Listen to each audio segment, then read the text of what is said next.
This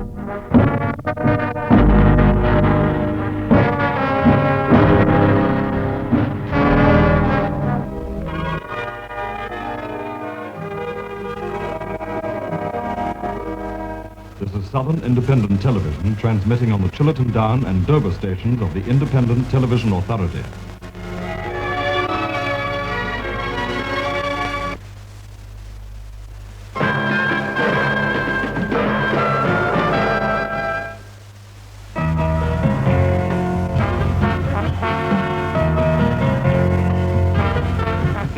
Years ago, Captain Scott and his polar party were lost in Antarctica. Much has been written about his two expeditions, but in Day by Day tonight, a new view of the man and his fatal journey to the South Pole. Last year, a replica of the United States yacht America visited the Solent 157 years after the original had first won the America's Cup off the Isle of Wight. Now it's been announced by the Royal Dorset Yacht Club that Britain will not be challenging next time. In Day by Day, is this the end of an era? Before the gramophone and the jukebox, musical boxes were a constant source of pleasure. In tonight's programme, a fabulous collection from a bygone era.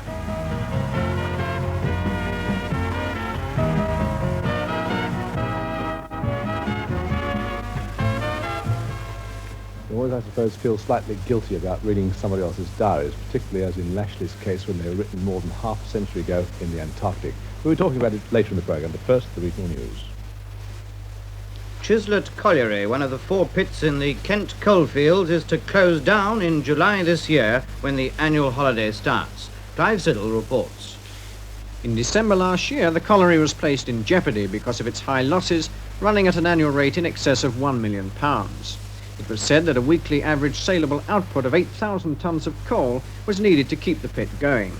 In spite of tremendous efforts during March when this target was exceeded, the average since December has been well below target. Workmen in the coalfield who are over 60 will be offered early retirement, and it's not intended to make any workmen compulsory redundant. They will be transferred because manpower is urgently needed at other pits at Betshanger, Tilmanston and Snowdon. The 900 men employed at Chislet live in the Thanet towns of Canterbury, Herne Bay and the mining village of Hudson. And reaction from the National Union of Mine Workers, Mr. Jack Dunn, the General Secretary of the Kent area of the NUM, said the union isn't convinced that it's necessary to close a colliery in Kent, and said, Mr. Dunn, if a colliery must close, they're not convinced that it must be Chislet. An inquest today on the driver who died when a tree crashed into his car at Wartling near Bexhill last weekend.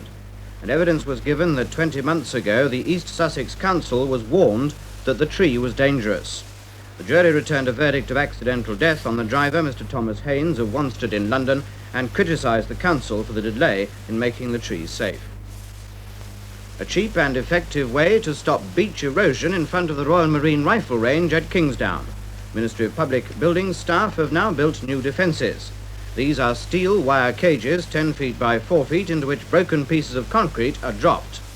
The cages have cost £1,900 and the wearisome and costly business of taking the shingle back to the beach by lorry is now no longer necessary. At the age of 89, Mrs. Florence Hales is a have-a-go heroine, and 2 young thieves are pretty sore at the experience. Mrs. Hales found the youths ransacking her home in Heather Drive at Maidstone when she returned home last night, so she set about them with her walking stick. Mrs. Hales managed to get several hard blows in before the youths ran out of the door. All she lost was 15 shillings in cash. She says the raiders are both slim and about 5 foot 9 inches, one dark and the other fair. A party of 50 Belgian travel agents in the Thanet towns today. They arrived by hovercraft and were then taken on a coach tour. Unfortunately, it was early closing day in Margate and Ramsgate, so the visitors spent most of their time in Broadstairs inspecting the shopping and holiday facilities. The agents working with the Kent towns are hoping to attract big parties of continental shoppers for day and weekend trips for the new hover service. The continental housewife can still buy food and clothes much cheaper in England than at home. Kent and Essex are to get extra lifeboats to cover the Thames estuary following the withdrawal of the RAF helicopter squadron at Manston. The Royal National Lifeboat Institution say they're going to install a second boat at Southend-on-Sea. and they'll reopen the inshore rescue boat station at Burnham-on-Crouch. In addition, an experimental boat with a fiberglass hull is being transferred to the Thames estuary to continue her tests.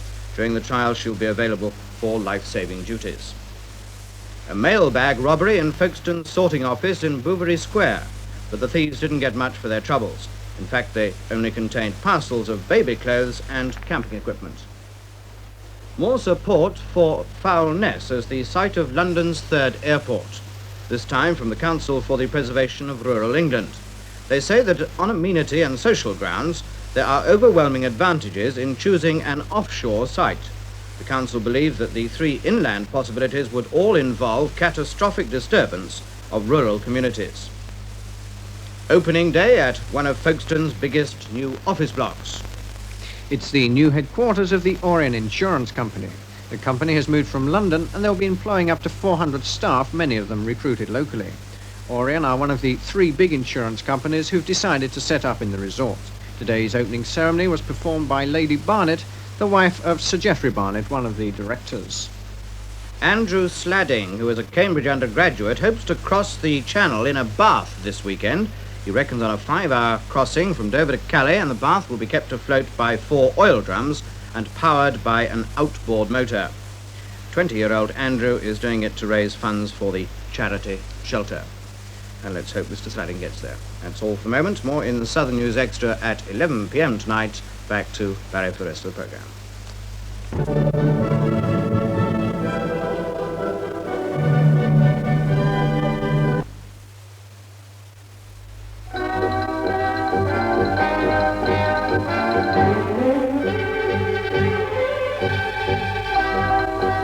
The news this week from Biafra has, as usual, been confused, but the latest reports have said that Colonel Ojukwu, the rebel leader, was in full retreat from Umuahia, his capital, and was trying to set up headquarters in another part of Biafra. Tonight, Scene Southeast talks with an 18-year-old student from Ryde, who only arrived back last night from Biafra and was the last journalist to leave Umuahia. Sidecar racing is an incredible sport, especially for the passenger, if you can call it that, who has to sway and swing with nerve-wracking ability, often nearly touching the track at high speed. Tonight, Scene Southeast brings you a report from Richard Morgan on this sport. But I should warn you, there's a twist in it, if that isn't too awful a pun. After a year starring in the Canterbury Tales in the West End, an actress has asked to be released so that she could spend more time with her husband and family at Stelling Minnis. On Tuesday, she's back on stage, but this time much nearer home at Canterbury, and in a play that's won rave notices for its London run and as a film. Tonight, Scene Southeast talks with her. And we'll also be having a look at a sailing boat that's turned up temporarily in Gillingham, and lots of other things too in the programme. But first, let's go over to the regional newsroom to see what's been going on. A fire caused damage of about £100,000 at a Tunbridge factory today. It's just a year since another serious fire crippled production at the factory, and then production was hit for more than 6 months. The firm is Crystallate Mouldings Limited of Golden Green in Tunbridge. Today, one of the firm's executives said that production would again be severely affected. Firemen from all over West Kent fought the blaze, which took an hour and a half to control. Police and firemen were standing by today at the factory, and detectives are trying to find the cause of the fire. There's growing opposition at Eastbourne to a plan to build a new conference hall in the town's Devonshire Park. More than 2,000 people have signed a petition protesting the scheme. They say the cost would put the rates up and cause traffic congestion and noise. But those in favour of the plan say the hall is vitally needed if Eastbourne is to continue to attract conferences. A warning that it may be difficult to maintain primary schools up to a reasonable standard in Canterbury this year. The warning came from the Canterbury and District Education Committee.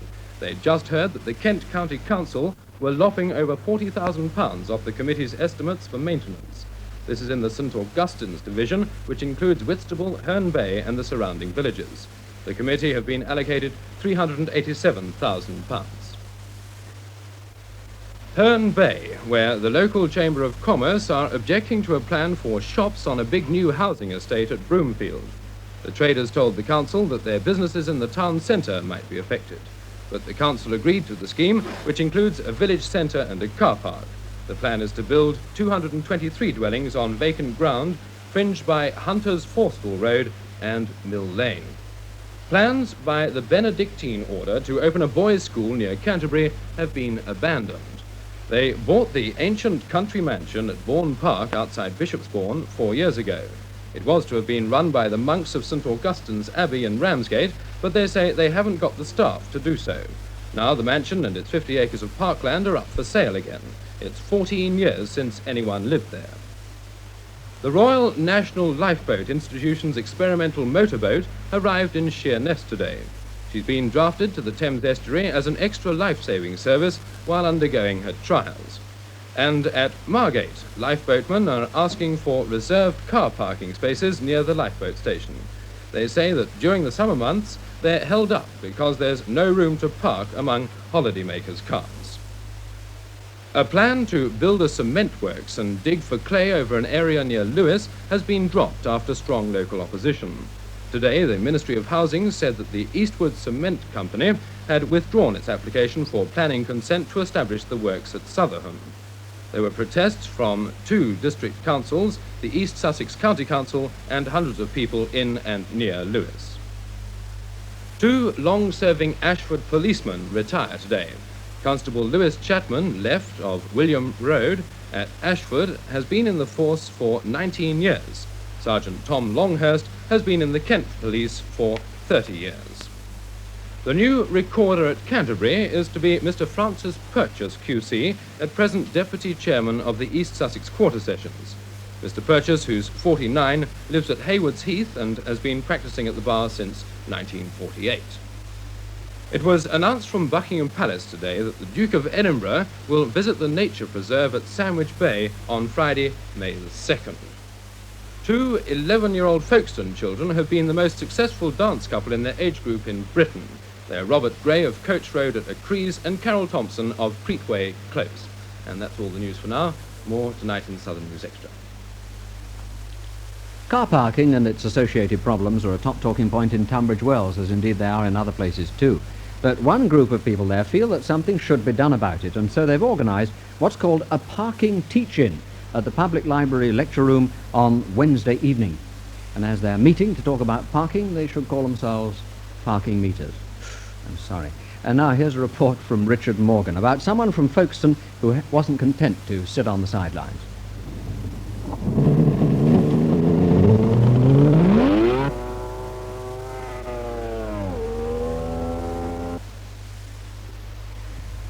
Lyddon Racetrack, just 8 miles from Dover, where the knights of today leap onto 20th century steeds and demonstrate their bravery and their daring. While they prove their virility, the modern maidens gaze from the pits. Spurs, perhaps, but certainly not participants. But look a little closer. Not at the rider, but at the sidecar, and its occupant. This he's a she. Chancing her pretty neck just inches from the ground, which can pass at speeds of more than 100 miles an hour, is Barbara Hullit from Folkestone. Pretty, red-headed, and apparently without that basic instinct for self-preservation. For the moment, you're going to have to take my word for her attributes. In heavy black leather and a crash hat that crucifies coiffure, she could be a he.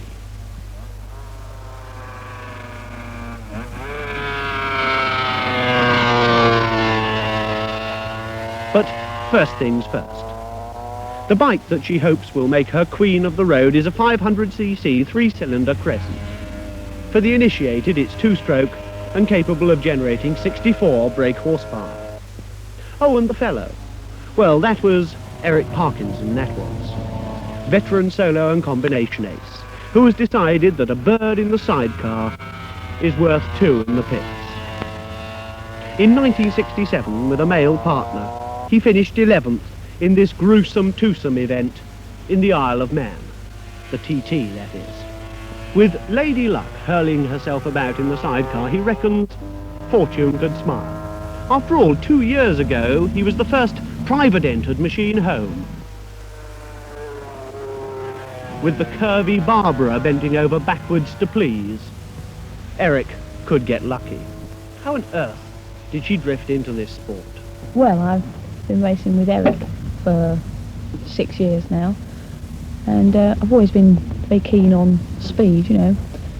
And, well, it's just far better to take it out on the track than just take it out on the road. When you say you've been racing, you mean you've been watching racing, do you? Yes, watching and playing mechanic for 6 years. Barbara, tell me, what is the sensation like in the sidecar? Because at times you're dangling literally only inches from the ground. I expected it to be frightening. The first time I did it, I was a bit sort of unaware. I was sort of clambering over everywhere, you know, but you don't really take that much notice of them. I don't think you do. You know, you're sort of so content in watching the road ahead, you don't really sort of notice that you're so close to the ground. Do you find it an added responsibility, Eric, to have a girl there? I don't think about it. What do you think about when you're driving at these sort of speeds? I'm busy listening to the engine and lining up the corner ahead. And that's all I think about. There's no room for anything else in my mind. Eric, apart from the obvious attractions, what is the advantage of having a girl in the sidecar? Advantage? Well, they're light. Nice and light. And they seem to be able to move fairly easily, which is important. And they can also do the cooking at race meetings, I suppose. One would think that a girl at some of the speeds that you get up to would get scared. Has Barbara ever been scared? No. I'm more scared than she is, I think. Tell me what the art of it is, what the skill in sidecar racing is, from your point of view. Concentration and absolute teamwork. You've got to know, you know, if Eric's going to brake, you've got to sort of be well aware of what he's doing, literally before he does it, you know. Even, you know, if you're hanging out on a left-hander, he decides to brake suddenly. If you're not hanging on properly, then you're out, you know. Have you had any mishaps so far? No. No, none at all. Now, you indeed have had some mishaps, haven't you? Yes, little ones, yeah. Yeah. With a sidecar? Yes. Tell me about the most hazardous one that you had. Okay. Scarborough, I think, meeting there. I went through the crash barrier. Got a few bruises, you know. No breakages, a few bruises. Bit of concussion. And then another one at a club meeting at Brampton Circuit. It looped the loop. But, just a few it's like a hand injury, you know. Just sort of looped the loop, did it? Yeah, just rolled over it. So. Yeah. Not this machine, a different one, you know. It's a sidecar, but an older machine. Eric, looking to the future, what are your plans now? Well, I should probably continue racing with Barbara in the chair, especially if she goes on increasing her performance as she is. She's improving all the time, you know. And the TT. This is the ultimate, yes. I'm looking forward to it.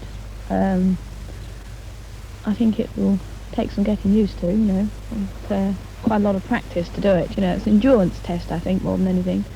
Tell me, since you've been racing, what has been the reaction of your friends in particular, and more especially the reaction of your parents? Oh, I think they'll think I'm mad. Motorbikes made for two. And our next guest is a two-sized personality, and I'm referring to the personality, not the flesh and bones. Our good friend Jessie Evans, who's rushed along here from her home in Stelling Minnis.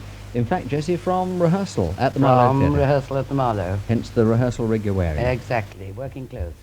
And a new hairstyle since I last spoke to you. Yes, I'm all ready for Sister George. Sister George, and you open on Tuesday. Yes, I do.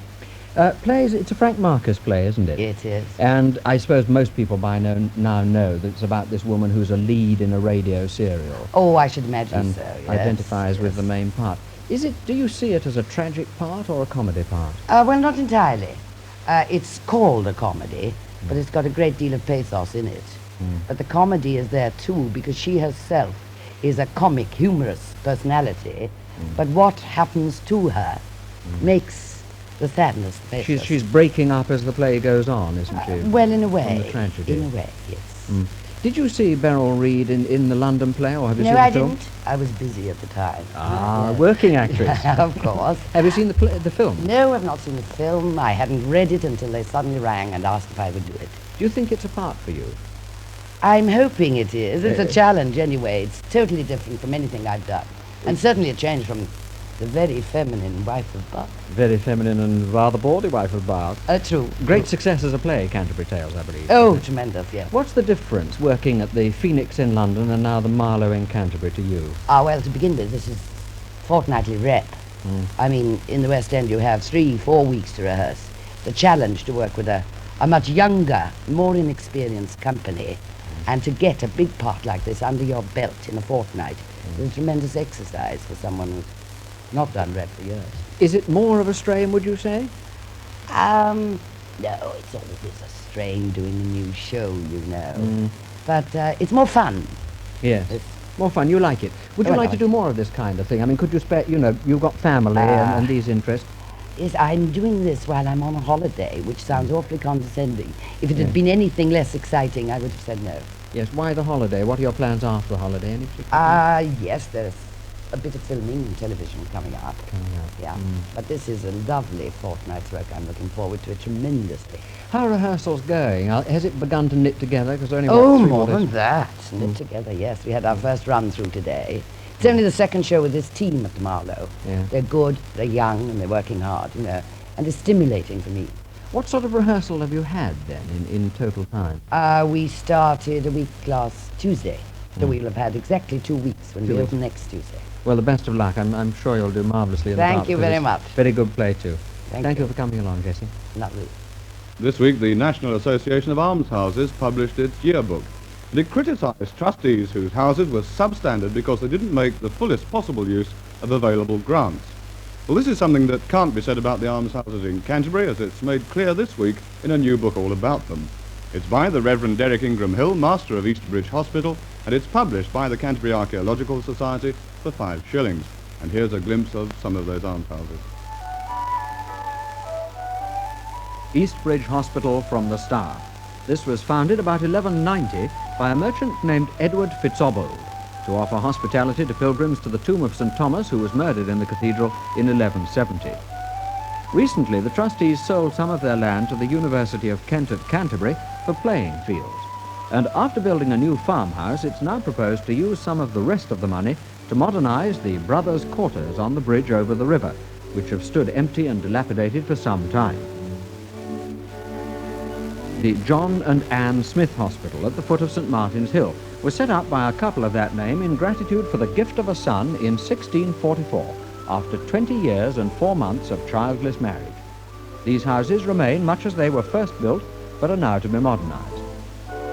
This is the refectory of St. John's Hospital, Northgate, which may well be the oldest almshouse in England, still doing the work as a hospital for old people, for which it was founded by Archbishop Lanfranc at the end of the reign of William the Conqueror. Just a quick look there at the fascinating history that lies behind the facades of some of the almshouses of Canterbury. And still with things from the past now, as part of the 300th anniversary of the next year of the Hudson's Bay Company, they decided to build a complete replica of their very first vessel, the Nonesuch, and she sailed from Falmouth on April the 8th. She's now lying at Gillingham after calling at Folkestone and Dover, getting shipshape before sailing on Sunday for the Thames to be on exhibition at Tower Pier.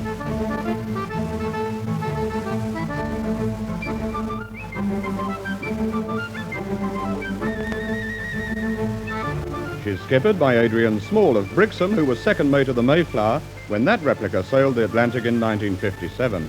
The original 43-ton ketch was built in 1650 at Wivenhoe in Essex and first sailed into Hudson's Bay in 1668. She returned to England the following summer with the first cargo of beaver skins, thus founding the basis of the company's fortunes. The replica was built at Appledore in Devon, and it called for the revival of old skills now rapidly fading out of use. With a nucleus of skilled men who'd learned their trade as boys repairing Britain's last wooden sailing ships, a team cut out and erected the great frames which form the skeleton of the Nonesuch. They bolted them together with iron bolts of the 17th century type, specially made for the job. Then they planked up the hull with 2-inch planks, softened in a steam jet so that they would wrap around the curves of the bows and the stern. No laminated timber was used, only seasoned solid wood. And perhaps that's just as well, because after showing her at various British ports, the company hoped to sail her across the Atlantic to Canada next year. There she'll be eventually presented to the Manitoba Museum of Man and Nature in Winnipeg. And from ancient ships to more modern times, just back from Biafra is 18-year-old John Hopper of Ryde. He's a Cambridge undergraduate and was determined to see for himself just what was going on there. And here he is talking with John Anthony. John, how did you get into Biafra? Because it was difficult.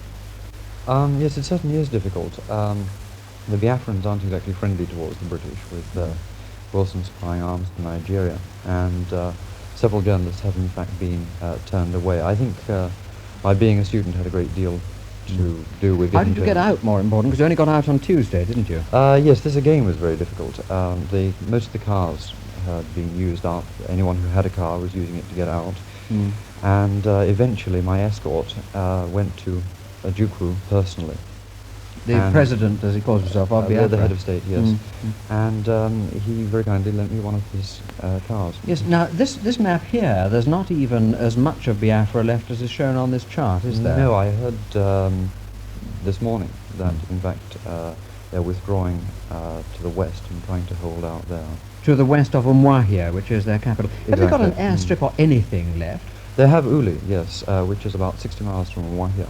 And this serves for a runway. What sort of an airstrip is it? It's about 70 foot wide, which is about half the normal width of a runway, taking that kind of plane. It is just part of a road which has been converted into an airstrip. Just a bit of road. Can Biafra survive, do you think, after this? Biafra as a republic may indeed be falling right now, but I think one of the most tragic elements of this situation is in fact that Biafra, or the Biafrans rather, still consider themselves to be a country and will do, and unless they are completely wiped out as a race, they will carry on. You'll have this trouble in 10 or 15 years' time. What was the last thing that you saw of Biafran resistance before you came out on Tuesday? Well, the last thing I saw was really symptomatic of a last-ditch stand. It was the reinforcements going to the front. Some of them 13, 14-year-olds, and they, in the main, had no arms. They were going on the principle of pick up the arms of the man in front of you when he's killed. And indeed, things are getting very, very, very tough. 13 and 14 years old, yes, and they're heading down to the... What are they living on? I mean, presumably the Federals must get the airstrip to finally produce what people call a military solution. Oh, yes. The way that the Biafrans are continuing is, in fact, quite impressive. They're very ingenious people. They are getting arms supplies from the black market. They may also possibly be getting supplied biopower secretly. The food situation is bad, very bad indeed. And in Umuahia, when I was there, it was not so bad as in the bush, but out at some of the refugee camps, it is really critical. Within Biafra? Oh, yeah. The refugee camps are in a parlous state? In a shocking state. The Kwashiorkor is still with them, and this, of course, is the worst time of the year because it's before the crop comes up. If they can hold out until the rainy season, they may be able to survive. But without it, it's going to be very bad. Did you see any of the refugee camps in the part held by the Federals of Nigeria at all? No, I didn't. I would like to go to the so-called liberated areas to see some of these camps. I've had conflicting reports. The Nigerians will tell you that they are doing everything possible to rehabilitate these areas. But those relief and medical workers that I've spoken to have said they're doing nothing at all. I don't really know, and I'd like to see. You want to go back and try? I'd like to see. Well, it's very enterprising of you anyway to have got into Biafra, and it's sad that you were in right at the end. But thank you anyway, John Hopper, for coming along. Thank you. Very interesting story. And now from the chaos of Biafra to something a bit more peaceful. The All England Sea Angling Championships, and they're going to be taking place, being fished from the beaches between Folkestone and Hyde this Sunday. Up to 2,000 anglers from all over the country will be there, fishing along 7 miles of beaches. But some anglers who won't be there are 30 fishermen who fly out tomorrow to Egypt to take part in the very first Middle East big game fishing championships. They're being held in the Red Sea. Among those going from the southeast will be Mr. Henry Poulton of Thanet. He's the chairman of the European Federation of Sea Anglers, and here he is talking to Malcolm Mitchell. From Ramsgate to the Red Sea for a fishing match is quite a journey. What sort of fish are you going to catch there? Oh, well, large-sized fish in the way of shark, sailfish, big groupers. What sort of sizes do they reach? Well, the shark can go up to 1,000 pounds, and the big skate there, which are the big ray family, they can go up to about 2 ton. What on earth would you do with a 2-ton fish on the end of it? Well, you'd have quite a job, quite a game getting it in. Big game fishing is not the sort of sport one associates with Englishmen somehow. You know, how does one get involved? Well, one joins an overseas federation like ours, which stretches over 22 different countries. And from the various countries, we send the various teams to the various places that we fish at. What sort of chance has England got of winning? Well, I think we've got quite a good chance. We've won before. You must have to have some pretty hefty tackle to catch these big fish. Yes, some of the tackle is quite heavy. The old rods that we use, the split cane rods and the heavy reels that go with it are very, very good and well worth taking. The tackle has changed, of course, hasn't it, over the years? Oh, it has over the years, yes, and now we use pretty well all glass with the slightly lighter reel than the other one. There's a pretty big reel all the same, though, isn't it? Oh yes, well the main objective of that is getting your fish in quickly, because if one doesn't get the fish in quickly, then all one has left is the head. Why is that? Well, the barracuda have stripped it on the way in. What sort of bait are you going to use? Well, we shall use at night, we shall use live bait and that sort of thing. Here, during the day, we shall be trolling with a spoon. This is the type of spoon that's used. It gives an imitation of a fish going through the water. And what would you catch on a great big hook like this if you produced for us today? Well, that, you could catch a nice shark on that, a really heavy shark. Well, jolly good, and tight lines too. Thank you very much. And now it seems as good a time as any to cast our line out into sports file. Gillingham expect to be unchanged for their away game at Brighton when they hope to improve their chances of escaping relegation. Southend's injury problems are still persisting. Dave Chambers will miss the rest of the season with a cartilage injury. But the medical room staff have managed to get Billy Best and Gary Moore fit for tonight's game with Swansea. There's shock news for Hastings United today. Player manager Dave Stone, who joined the club from Southend in mid-December, announced today that he's leaving at the end of the season and giving up professional football. He said he feels there's no future as a manager, and he added, "I prefer to give it up now rather than be thrown out later." All the Hastings directors have offered him a job if he would stay on, but he's adamant, and he's returning to Bristol to find a job outside football. And there's a shock too for Ashford Town fans. Current Player of the Year centre-half Bob French has been axed by the club. Player manager Peter Sillett announced this when he said that the 10 other professionals are all to be offered terms for next season. And Dover's new player manager Terry Adlington has made his presence felt in no uncertain way this week. He's told captain John Martin, Alan Dennis, Tony Gregory, Ray Buckley and Peter Jones that they must all go. He commented, "They don't fit into my plans for next season when Dover's style will be based on raiding fullbacks and fast runners up front." And the club has given an immediate release to Brian Kelly, who's been appointed player manager to Bexley. Margate's home game with Worcester is a really vital one. Victory could lift them almost out of the danger of relegation in the Premier Division of the Southern League. Eastbourne Town at home to Epsom will be without one of their best young forwards, that's Tony Routledge. He's playing for the Sussex Youth in the final of the FA County Youth Cup. And if there are no injuries, tomorrow's team will meet Eastbourne United in the semi-final of the Eastbourne Charity Cup at the Saffrons on Monday. Tomorrow the United go to Hertford. Now Speedway, Canterbury has a busy weekend. Tomorrow they meet Reading at the Kingsmead Stadium, and on Sunday they've a match at Eastbourne. Point to point, the West Kent have their meeting at Ightham near Sevenoaks. And the West Street Hunt South branch of the Pony Club have their hunter trials at St Albans Downs, Nonnington on Sunday, with entries from all over the southeast. Skiing, and Major General R.C. DeLeaths, a member of the British Olympic Council, will open one of the largest artificial ski slopes in the south at the Folkestone Sports Centre on Sunday afternoon. British Olympic skier Miss Bunny Field will give demonstrations of downhill racing and the slalom. Athletics, and the Invicta Club has a 6-mile Canterbury road race starting at Howe Barracks tomorrow with some top-class entries. And finally, grass track, and on Sunday the Invicta Motorcycle Club present their first meeting of the season on a new track at Peckham near Canterbury. And that's all the news. Now back to John. Thank you, Malcolm. And if you wonder what these men are up to, they're erecting a portable bell tower at Lymm near Hyde. The bells, totalling 1 ton in weight, are hung in the steel tower on special concrete pads, and this weekend they'll be ringing out as part of the village's 3-day festival of flowers and music. There's a terrific number of events in the festival, starting with a procession of children carrying flowers through the village. So if anybody really wants to know what the weather's like over the weekend, it's the people of Lymm. But before we ask Trevor Baker, I want to tell him that we had a letter this week from a lady at Stelling near Canterbury, and she said spring has certainly arrived, because my husband heard and saw the cuckoo, and he also killed 3 adders in the forestry woods where he lives. Well, Trevor, does that make it spring? Oh, yes, I think so. There are other signs as well, of course, and if spring hasn't come by April the 18th, it never will come. But we're still getting pretty cool weather, and I expect that there'll be night frosts tonight and tomorrow night, and even day temperatures won't be all that high. But I think that both tomorrow and Sunday you'll have much more sunshine than you've had today, and the weather will be generally dry. A quick look at the chart. There's a long high-pressure area extending over the whole of the British Isles, which will probably stay around there. This cold front is moving in, will affect Western Ireland tomorrow. So general forecast for the British Isles on this chart here. This is the forecast for noon. Most of the British Isles is going to have dry, sunny weather tomorrow, with these exceptions. There'll be 1 or 2 showers in East Anglia tomorrow, rather more cloud there, and Ireland will be quite cloudy, and there'll be some rain in western districts of Ireland during the afternoon and evening. Now, sea crossings will be only slightly choppy tomorrow, and even less choppy on Sunday. Now, a detailed forecast for southeast England here. Again, I don't think there'll be any frost in North Kent there, but elsewhere there's likely to be ground frost, and in some places air frost, particularly in Sussex.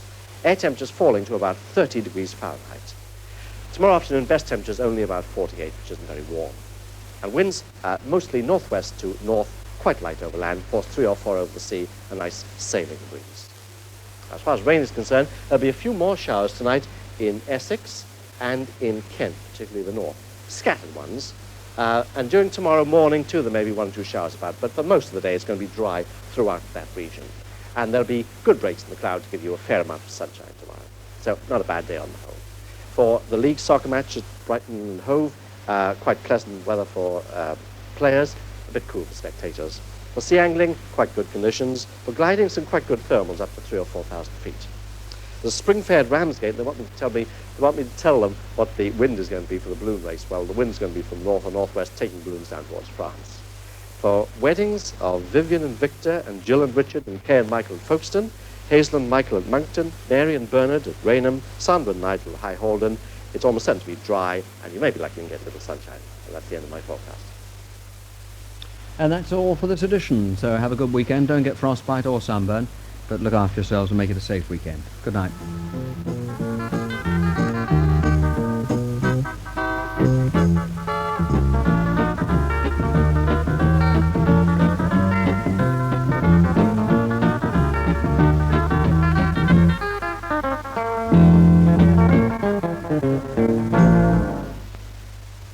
Very quickly tomorrow morning. So for outdoor events, including cricket, perfect weather. For sea angling, smoothish seas. For gliding, some dry thermals. The Hastings Silver Threads Club have an outing to Hereford tomorrow. They'll probably find it rather cloudy and fairly warm. The Police Cadet Corps have an expedition on Dartmoor. They may find some hill mist, but it should be mainly dry. Finally, some weddings. Sandra and Roy at Chislett, Sue and Paul at Faversham, Valerie and David at Ramsgate, Susan and Gordon at Kernsing, Jane and Chris at High Holstow, Irene and John at Maidstone, Nancy and Martin at Folkestone.